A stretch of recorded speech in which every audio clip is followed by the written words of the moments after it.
सगळे लाड जे निवडणुकीच्या आधी केले ते मात्र सरकारचं त्या ठिकाणी नंतर आमच्या बहिणींकडे लक्ष कमी झालं. बऱ्याचशा बहिणींचं अध्यक्षपदी सांगितल्याप्रमाणे कित्येक बहिणींची नावं कट झाली.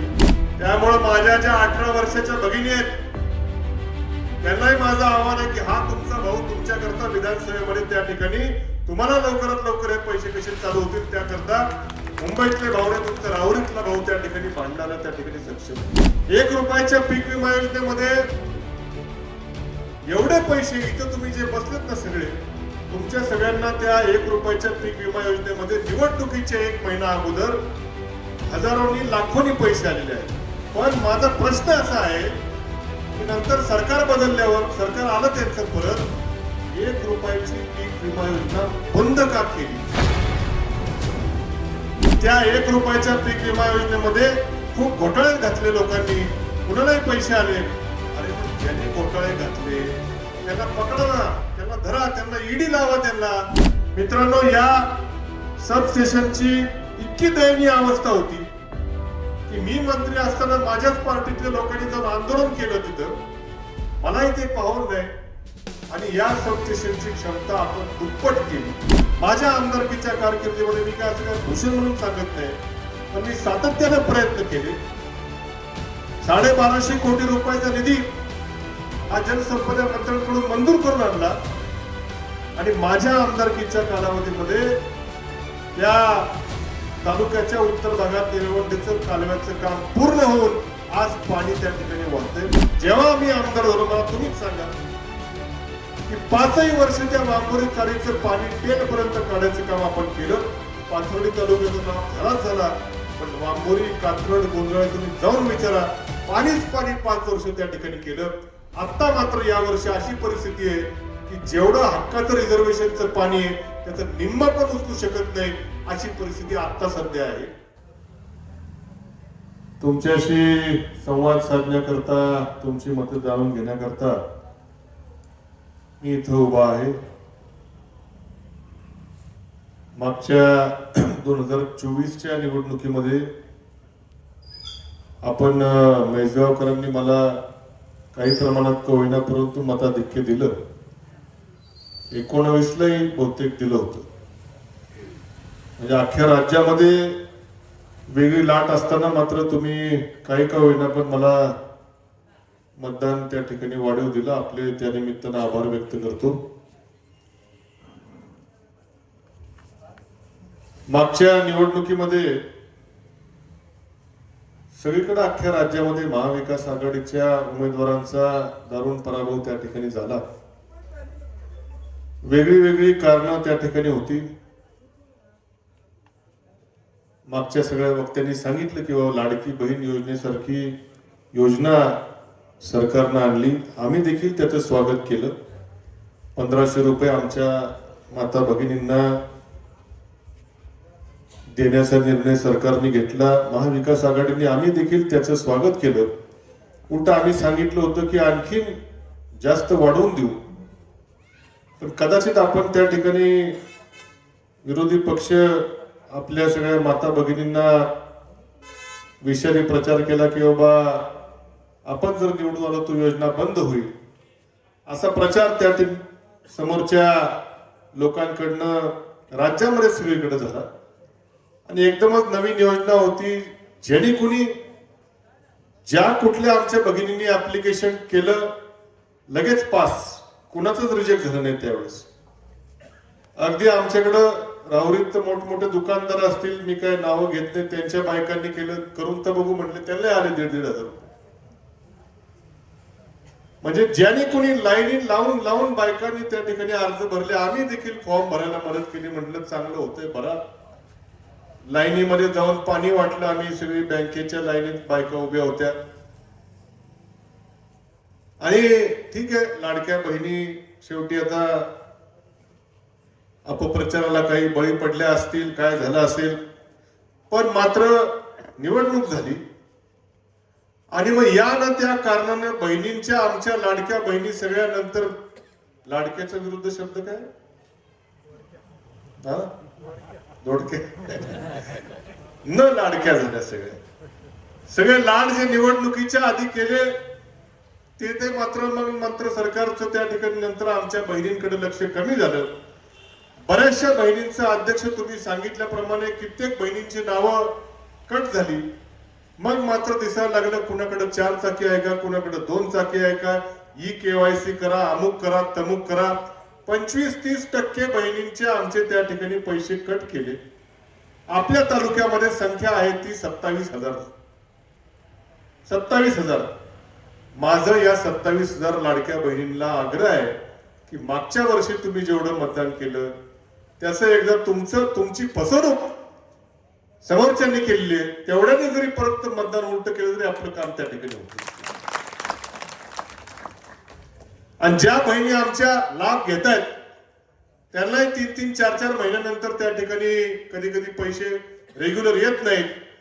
आणि आमच्या 18 वर्षाच्या पुढच्या योजना कुणाकडत आहेत, ज्या 18 वर्षाच्या पुढे गेल्यात आणि 65 वर्षाच्या 65च ना मला वाटतं 65 वर्षाच्या आतमध्ये आहेत आणि ज्या 18 वर्षाच्या पुढे आहेत त्यांना योजना पाहिजे.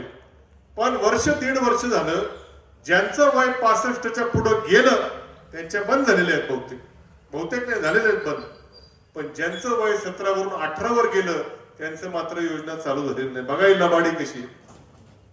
त्यामुळे माझ्या ज्या 18 वर्षाच्या भगिनी आहेत त्यांनाही माझं आव्हान आहे की हा तुमचा भाऊ तुमच्याकरता विधानसभेमध्ये त्या ठिकाणी तुम्हाला लवकरात लवकर हे पैसे कसे चालू होतील त्याकरता मुंबईतले भाऊ तुमचा राहुरीतला भाऊ त्या ठिकाणी भांडणाला त्या ठिकाणी सक्षम आहे.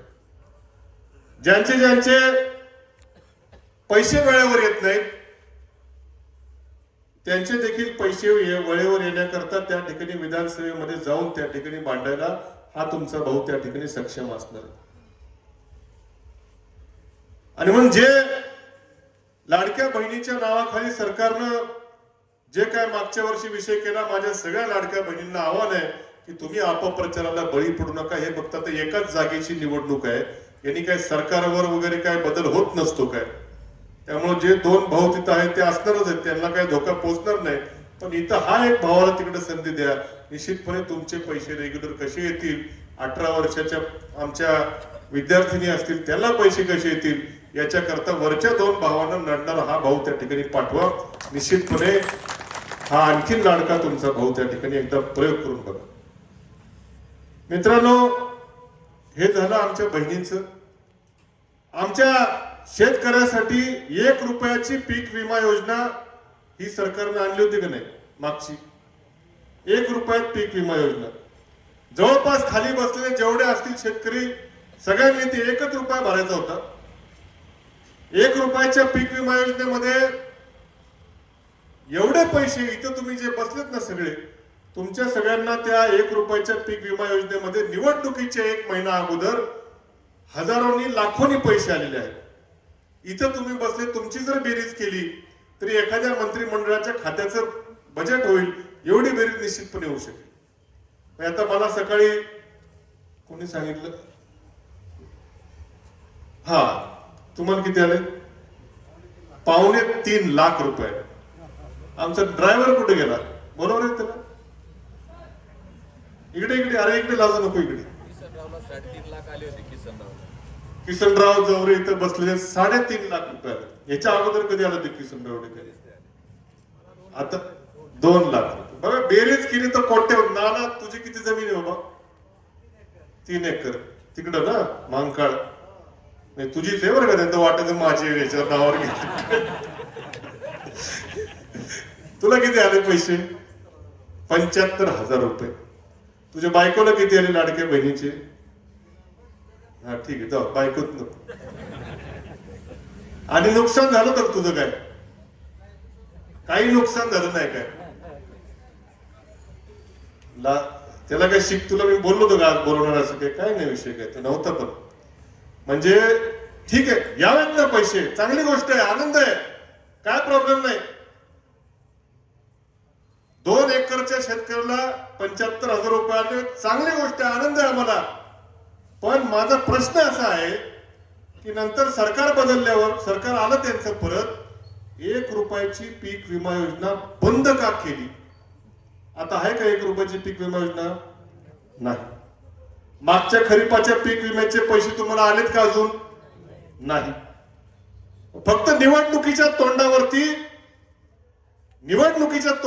1 रुपयाची पीक विमा योजना आणि त्याच्यातून कित्येक म्हणजे विमा कंपनीला मला तर असं शंका वाटते, विमा कंपनीला सांगितलं असावं 4 वर्ष नुकसान, 4 वर्ष तुमचा फुल फायदा करून घ्या आणि तुमचा जो फायदा होईल 5व्या वर्षी अर्धा थोडा 25% लोकांना द्या, परत 4 वर्ष तुम्ही फायदा लुटायला मोकळे. जो तो यायचा मला निवडणुकीच्या वेळेनंतर मला सगळे सांगायचे मला एवढे पैसे आले, मला एवढे पैसे आले. मी म्हटलं रे ठीक आहे म्हटलं, पण आता ती 1 रुपयाची पीक विमा योजना त्या ठिकाणी का बंद केली? परत उत्तर काय दिलं सरकारने की त्या 1 रुपयाच्या पीक विमा योजनेमध्ये खूप घोटाळे घातले लोकांनी, कुणालाही पैसे आले. अरे मग ज्यांनी घोटाळे घातले त्यांना पकडा ना, त्यांना धरा, त्यांना ईडी लावा, त्यांना पण लावा ना ईडी. नुसती आमच्यावर नका सोडू ईडी नुसती. हे मुद्दे निवडणुकीच्या तोंडावरती जे सगळं तुम्हाला भूलभुलैया केला, आमच्या बहिणींना फसवलं, आमच्या शेतकऱ्यांना फसवलं, आमचे लाडके भाऊ ते तर गेले वाऱ्यावर, त्यांना काय वेगवेगळे तीर्थक्षेत्राला पाठवणार होते. तीर्थक्षेत्राला इथं सिनियर मंडळी कोण खूपच दिसत नाही. हा म्हणजे नको जास्त कोणाला सिनियर म्हणलेले आवडत नाही, त्याच्यामुळे जास्त काय कोण त्यांची योजना बंद आहे. म्हणजे हे सगळं जे विषय झाला निवडणुकीच्या तोंडावरती, विशेषतः आमच्या शेतकऱ्याला त्या ठिकाणी मोठी फसवणूक त्या ठिकाणी झाल्यासारखं वाटतंय. आज अमेरिकेसारख्या देशाचा शेतकरी त्याला आपली भारताची बाजारपेठ खुली त्या ठिकाणी झालेली. म्हणजे अमेरिकेमध्ये मी 2-3 वर्ष राहिलेलो तिथं. अमेरिकेमध्ये आपल्या भागात घेतल्या जाणाऱ्या पिकापैकी मक्याचं पीक तिथं मोठ्या प्रमाणावर घेतलं जातं, सोयाबीनचं पीक त्या ठिकाणी घेतलं जातं, गव्हाचं पीक घेतलं जातं आणि डेअरी प्रॉडक्ट्स जे आहेत या सगळ्या भानगडी जेव्हा उद्या एखादं समजा कापसाचंही त्या ठिकाणी घेतलं जातं. उद्या आपल्याकडे कापसाचे भाव वाढायला लागले, अमेरिकेतला कापूस इथं आला की लगेच भाव त्या ठिकाणी कोसळणार. त्यांना टॅक्सच नाही काय, 0% टॅक्स आहे, 0%. आपला कापूस तिकडे पाठवायचा म्हणलं का 18% टॅक्स आहे त्याला. पण तिकडचा कापूस जर इकडे यायचा असेल तर टॅक्स या सरकारनं काढून टाकलेला आहे. म्हणजे शेतीमालाचे भाव एक तर आधीच त्या ठिकाणी अवघड आहे. आता अमेरिकेसारखं तिकडे शेती किती असते माहिती का? अमेरिकेत शेतकऱ्याला एका शेतकऱ्याला शेती किती असते? अमेरिकेतला गरीब शेतकरी जो म्हणजे गरीब नाही म्हणणार पण अल्पभूधारक शेतकरी, जसं आमचा नाना म्हणला मला 2 एकर आहे, अल्पभूधारक मध्ये आहे, तसं अमेरिकेमध्ये 100-500 एकराचा शेतकरी हा अल्पभूधारक असतो. 5,000 एकर 10,000 एकर असा शेतकरी म्हणजे मग जरा बऱ्यापैकी आपल्याकडचा 25-30 एकरावर. आणि विमानाने फवारे मारतात, सगळं मशीन लेबरचा विषय नाही, सगळे मशिनरीने काम त्या ठिकाणी होतं. एवढा मोठा शेतकरी, एका शेतकऱ्याचा कापूस जर इकडं आला अख्ख्या जिल्ह्यातल्या याचं काम त्या ठिकाणी तमाम होईल. हे विषय थोडे बारकाईने आपण समजून घेतले पाहिजे. आणि म्हणून मला आपल्याला सांगायचं की मागच्या वर्षी सगळ्यांना त्या ठिकाणी भूलभुलैयामध्ये या सरकारनं असेल किंवा कुणी असेल त्या ठिकाणी ठेवलं.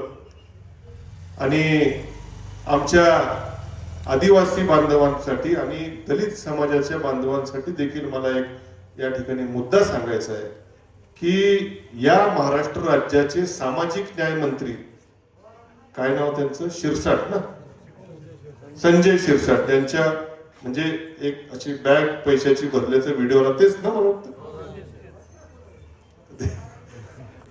ते जाऊ द्या बॅगेचं, ते त्यांचे असतील, आपल्याला काय करायचं काय. पण ते संजय शिरसाट साहेब एकदा बोलले की या सामाजिक न्याय विभाग जो महाराष्ट्र शासनाचा विभाग असतो, सामाजिक न्याय, बघा इकडे बघा, इकडे माझा आवाज भरपूर मोठा आहे, अडचण नाही. सामाजिक न्याय विभाग जो या महाराष्ट्र सरकारचा असतो, त्या सामाजिक न्याय विभागामार्फत दलित समाजाच्या विद्यार्थ्यांना शिष्यवृत्ती देणं असेल किंवा वेगवेगळ्या दलित समाजासाठी घरकुल असतील, आमच्या दलित समाजाकरता त्या ठिकाणी वेगवेगळ्या प्रकारचा निधी हा सामाजिक न्याय विभागामार्फत त्या ठिकाणी दिला जातो. आणि आदिवासी विकास विभागातर्फे देखील आमचे आदिवासी बांधव जे आहेत त्यांना देखील वेगवेगळ्या शिष्यवृत्त्या असतील, घरकुलं असतील, वैयक्तिक लाभाच्या काय योजना असतील, असे वेगवेगळे विषय हे सामाजिक न्याय विभाग म्हणजे दलित समाजाकरता आणि आदिवासी विकास हे आमच्या आदिवासी बांधवांकरता असतो. या दोनही खात्यांचे पैसे हे लाडक्या बहीण योजनेकडे वळवल्याचा आरोप मी नाही करते, त्या खात्याच्या मंत्र्यांनीच त्या ठिकाणी केलाय. एक मंत्री तर बोलले की मग कशाला आम्हाला ठेवता म्हणे इथं काय, आमचं बजेट सगळं दुसरीकडे, अरे द्या लाडक्या बहिणीला द्यायचं द्या, पण कुठल्या खात्यातून द्या, महिला व बाल विकास खात्यातून द्या. पण आमच्या आदिवासी बांधवांकरता आणि सामाजिक न्याय विकास विभागामार्फत त्यांचे पैसे कट करून जर तुम्ही या योजनेला वापरत असाल तर या दोनही विभागाच्या मंत्र्यांनी त्या ठिकाणी आक्षेप त्या ठिकाणी नोंदवला, पण कुठलंही त्याच्यावरती होत नाही. मला काल परवा मी स्टँडच्या तिथं एसटी स्टँडच्या कामाची पाहणी करायला गेलो होतो. आमचे काही रिक्षावाले बांधव तिथं उभे होते. त्यांच्यातला एक जण आपले दलित समाजाचा एक बांधव होता. त्यांनी मला सांगितलं, दादा म्हणे माझी मुलगी का मुलगा हा कॉलेजमध्ये शिक्षण घेतो, पण जी शिष्यवृत्ती आमच्या समाजाला मिळते ती गेले कित्येक महिन्यापासून आमच्या समाजाला, माझ्या मुलाला ती शिष्यवृत्ती मिळणार. मी आपलं रिक्षा चालवून पोट भरतो, पण मात्र माझ्या मुलाला ही शिष्यवृत्ती जर मिळाली नाही तर पुढे त्याचं शिक्षण कसं चालवायचं हे कोण म्हणतं. तर एक सर्वसामान्य रिक्षावाल्या बांधवांनी व्यथा माझ्याकडे त्या ठिकाणी व्यक्त केली. ही सगळ्या राज्यभर ही परिस्थिती आहे. आणि म्हणून निवडणूक झाल्यानंतर आता सर्व घटकांची त्या ठिकाणी निराशा होत आहे. आणि म्हणून आपल्याला या निवडणुकीमध्ये नेमका काय निर्णय घ्यायचा याची हे सगळे मुद्दे आपल्या समोर मांडल्यावरती तुमचं काय मत असेल ते जाणून घेऊन पुढे निर्णय घेण्याची आवश्यकता आपल्याला आहे. आपल्या तालुक्यामध्ये MD सोनवणे साहेबांनी सांगितलं की जवळपास 2 लाख मतदान हे आपल्या तालुक्यात आहे. 3 लाखापैकी 2 लाख आपल्याकडेच आहे. आमचे पाथर्डीचे काही कार्यकर्ते आहेत त्यांच्याकडे काही, नगर तालुक्यात काही आहे. पण मात्र 2019 साली आपण हाच मुद्दा सांगितला की या तालुक्यामध्ये 2 आमदार आहेत, एक राहुरी नगर पाथर्डी आणि दुसरा राहुरी श्रीरामपूर, असे 2 मतदारसंघ असून देखील या तालुक्याला आमदार नाही. आणि ही भूमिका घेऊन 2019 साली देखील मी उतरलो. 19 साली आपण राहुरी तालुक्याने भरभरून मतं या मुद्द्यावरती मला दिली आणि जवळपास राहुरी तालुक्यातल्या मतावरती माझा मोठा विजय हा 2019 साली झाला. मित्रांनो, मला सांगा, या तालुक्याने ज्या भरोश्यावरती मला तुम्ही मुंबईमध्ये पाठवलं की आपल्या तालुक्यातला आपल्या हक्काचा माणूस हा विधानसभेत जावा, या भावनेतनं या तालुक्यातल्या माणसांनी, लोकांनी, नागरिकांनी मला मुंबईला विधानसभेमध्ये पाठवलं. मी कुठं कमी पडलो का? या तालुक्याच्या विकासासाठी मी नेमकं कुठं कमी पडलो याचं मला राहून राहून त्या ठिकाणी शल्य वाटतं. आपल्याच गावातलं तुम्ही मला सांगितलं, तो गावात येता येता मोठा पूल झाला. गावातला हा कॉन्क्रीट रस्ता मी स्वतः अर्थसंकल्पामध्ये मंजूर करून घेतला. बरं, याचं कामही चांगलं झालंय. याचं काम अत्यंत दर्जेदार झालंय. या किती वर्ष झाले? त्याला 2-3 वर्ष झाले असतील. 3 वर्ष झाले. अत्यंत चांगलं काम त्या ठिकाणी झालेलं आहे. आमचे या जिल्ह्यातले एक नावाजलेले ठेकेदार दरे म्हणून आहेत, त्यांनीच हे काम केलं. राहुरी शहरातलं देखील त्यांनी सिमेंट कॉन्क्रीटचं त्यांनीच केलेलं आहे. अत्यंत दर्जेदार पुलाचंही काम झालं, रस्त्याचं झालं. तुम्हाला सर्वात मोठी अडचण कुठली होती विजेच्या बाबतीमध्ये? हे जे सबस्टेशन आहे याचा पुरवठा पार चिकलठाण पर्यंत या सबस्टेशन मधून लाईट गेली होती. तिकडं ताहराबाद, मला वाटतं दरडगाव, सगळीकडे या एका सबस्टेशन मध्ये, मला वाटतं कोळेवाडीला पण इकडून नसेल बहुतेक, वर्षिंद्यापर्यंत लाईट या एका सबस्टेशन मध्ये. मला वाटतं मुळा प्रवरेच्या तास पारनेर तालुक्यात तिथपर्यंत आहे. मुळा प्रवरेच्या काळात मला वाटतं हे सबस्टेशन झालं असं जुनं बहुतेक त्याच वेळेस. त्यानंतर याच्यामध्ये काही सुधारणा नव्हती. मित्रांनो, या सबस्टेशनची इतकी दयनीय अवस्था होती की मी मंत्री असताना माझ्याच पार्टीतल्या लोकांनी जाऊन आंदोलन केलं तिथं. मलाही ते पाहून नाही. आणि या सबस्टेशनची क्षमता आपण दुप्पट केली आणि चिकलठाणला सबस्टेशन केलं की जेणेकरून या सबस्टेशनवरचा लोड अत्यंत कमी झाला आणि तुलनेनं चांगली वीज तुम्हाला या निमित्तानं भेटायला लागली. हे रस्ते, वीज, पाणी या तालुक्याचं जर बोलायचं, या तालुक्यामध्ये आपल्याला नाही पण इकडं तालुक्यातल्या उत्तर पश्चिम भागामध्ये निळवंडे धरणाच्या कालव्याचं काम हे गेले कित्येक वर्ष हे फक्त स्वप्न होतं नुसतं. माझ्या आमदारकीच्या कारकिर्दीमध्ये मी काय असं काय भूषण म्हणून सांगत नाही, पण मी सातत्याने प्रयत्न केले. 1250 कोटी रुपयाचा निधी हा जलसंपदा मंत्र्यांकडून मंजूर करून आणला आणि माझ्या आमदारकीच्या कालावधीमध्ये त्या तालुक्याच्या उत्तर भागात निळवंडेचं कालव्याचं काम पूर्ण होऊन आज पाणी त्या ठिकाणी वाहतंय. दुष्काळ तिथला हटून आता तिथेही त्या ठिकाणी चांगलं बागायती बाग झालेलं आहे. हे एक तालुक्याचा आमदार झाल्यानंतर झालेले हे बदल आहेत. इथं आमचे पाथर्डी तालुक्यातले देखील सहकारी सर काही कामानिमित्त आलेत. वांबोरी चारी तुमच्याकडे असते. वांबोरी चारी म्हणजे राहुरी तालुक्यातूनच जाते पण शेवट तुमच्याकडे होतो. नुसतं वांबोरी चारी हे नाव आणि त्या पाईपातली हवा खायचं काम फक्त तुम्ही इथपर्यंत केलं आतापर्यंत. जेव्हा मी आमदार झालो मला तुम्हीच सांगा की 5 वर्ष त्या वांबोरी चारीचं पाणी टेल पर्यंत काढायचं काम आपण केलं. पाथर्डी तालुक्याचा लाभ झाला पण वांबोरी, कात्रड, गोंधळा तुम्ही जाऊन विचारा, पाणीच पाणी 5 वर्ष त्या ठिकाणी केलं.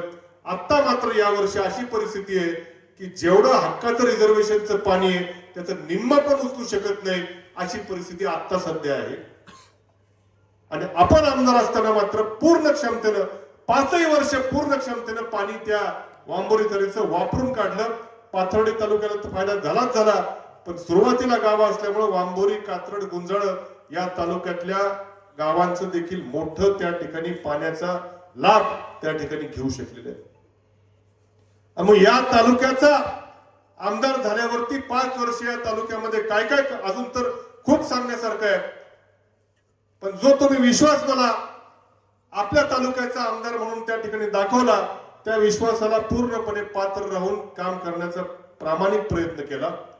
शेवटची 2.5 वर्ष मी सत्तेवर नव्हतो पण त्यावेळेस देखील विरोधी पक्षाचा आमदार म्हणून विधानसभेमध्ये तुमच्या प्रत्येक प्रश्नावरती, तुमचा दुधाचा प्रश्न असेल, तुमचा विद्यार्थ्यांचा प्रश्न असेल, तुमच्या पीक विम्याचा प्रश्न असेल, पाण्याचा प्रश्न असेल, लाईटचा प्रश्न असेल, प्रत्येक विषयावरती मी त्या ठिकाणी संबंधित मंत्र्याला योग्य प्रकारे जाब विचारण्याचं काम विरोधी पक्षाचा आमदार म्हणून देखील केलेलं आहे. बिबट्यांच्या बाबतीमध्ये देखील कित्येक त्या ठिकाणी मी आवाज उठवायचं काम केलं. आता आपण बिबट्यांच्यासाठी 20,000 पत्र गोळा केली. तुमच्याकडे आमची लोक आले की नाही मला माहित नाही पण बऱ्याचशा गावामध्ये तालुक्यातल्या डेऱ्यावर जाऊन शेतकऱ्यांच्या सह्या आम्ही घेतल्या आणि या देशाच्या पंतप्रधानांना राहुरी तालुक्यातून 20,000 शेतकऱ्यांनी पत्र पाठवली की पंतप्रधान महोदय या बिबट्यांच्या किंवा वाघांच्या संदर्भातला कायदा हा केंद्र सरकारचा त्या ठिकाणी कायदा आहे, कृपया त्याच्यामध्ये थोडासा बदल करा आणि जिथं जिथं बिबट्यांची संख्या जास्त झालेली आहे ते आता माणसांची संख्या कमी करायला लागलेली आहे, त्यांना जर आवर घाला. त्यांच्या पुढच्या पिढीची जसं माणसांची आपण हे करतो कुटुंब नियोजन शस्त्रक्रिया तशी त्यांची काहीतरी करायची त्या ठिकाणी कायदा बदला, नाहीतर भविष्यात माणसांपेक्षा बिबटे आमच्याकडे जास्त होतील असं कळकळीचं आव्हान शेवटी तेच करू शकतात. म्हणून त्यांना इथली भावना कळावी. त्यांचं काही नाही पण त्यांचे कोण मंत्री असतील त्या खात्याचे त्यांना त्यांनी आदेश द्यावा, नाहीतर उद्या चालून आम्हाला पत्र आज पाठवली नाहीतर उद्या चालून त्यांच्या तिथले जे कोण मंत्री असतील संबंधित खात्याचे त्यांच्या बंगल्यासमोर बिबटे सोडो आंदोलन आपल्याला करावं लागेल. इतकी परिस्थिती भयानक आहे का नाही बिबट्यांची. असा सगळा विषय इथं आहे. पुढचा 1-2च मुद्दे सांगतो, मलाही पुढे जायचं की के रेंजचा इथं मला वाटतं डायरेक्टली भाग शेवट आहे, जवळच तुमच्या के रेंजचा विषय आहे. सातत्यानं आम्ही सर्व, मी असेल, खासदार लंके साहेब असतील, आम्ही तुमच्या के रेंजच्या विषयावरती सातत्यानं तुमच्या पाठीशी भक्कमपणे उभे असतो. नवीन एक संकट आपल्या भागाला येऊ घातलेलं आहे. मी म्हैसगावकरांना तुमच्या कानावरती हा विषय यावा म्हणून मुद्दाम या निमित्तानं सांगतो की के रेंजच्या लगतच्या क्षेत्रावरती 7,000 एकर जमीन, 7,000 वर का 700 नाही, 7,000 एकर जमीन ही या राज्याच्या उद्योग मंत्र्यांनी देऊ केलेली आहे देशाच्या संरक्षण खात्याला. कशा करता? तर दारू गोळा साठवण्याकरता एक दारू गोळाची फॅक्टरी या जिल्ह्यात कुठतरी होणार आहे. दारू गोळा म्हणजे तुम्ही मी आल्यावर बोला तो दारू गोळा नाही, ते फटाकडे झाले. जे युद्धामध्ये तुम्ही टीव्हीत बघत असाल इराणच्या आणि इस्रायलच्या, त्या दारू गोळा साठवण्याकरता 7,000 एकर जमीन ही केके रेंजच्या क्षेत्राबाहेर आम्ही तुम्हाला देऊ, असं कोण कोणाला म्हणालं? तर या महाराष्ट्र राज्याचे उद्योग मंत्र्यांचं पत्र आहे. कुणाला आहे? तर देशाच्या संरक्षण मंत्र्याला आहे. म्हणाले उद्योग मंत्री, पत्र पाठवलं संरक्षण मंत्र्याला. अरे पण ज्याची जमीन आहे त्याला कुणाला विचारलं का? 7,000 एकर जमीन कित्येक शेतकऱ्यांची आपल्या कुठं जाईल आता नेमकं माहित नाही. म्हैसगावची जाते का चिंचाळ्याची जाते का अजून मलारवाडीची जाते का आमची राहुरीची जाते काही, बट 7,000 एकर जमीन लगतची आहे. हे पत्र आहे. मी याचं काही वेग बोलत नाही. मी कधी पत्र त्या ठिकाणी बघून त्या ठिकाणी आरोप मी करतो. आणि मग या राहुरी तालुका काय फक्त तुम्हाला प्रकल्प त्या ठिकाणी करायचं आणि आम्ही मात्र आपलं पुनर्वसन आमचं करत बसायचं, झगडत बसायचं, एवढाच उद्योग आहे? करा दारूगोळा, देशाच्या संरक्षणासाठी लागणार आहे. अरे पण जिथं कुठं जिरायत जमीन असेल तिकडं करा ना. उद्योग मंत्री मला वाटतं कोकणातले आहेत, तिकडं काय खूपशी शेती होत नाही, तुमच्याकडे करा, तुम्ही घ्या तिथं जरा स्वाभिमान देशाचा जरा थोडा. पण उठलं सुटलं की सगळे प्रकल्प आपल्याकडेच. म्हणून मला त्यांना माहिती तर राहुरी तालुक्यात काय आता आवाज उठवणार कोण नाही.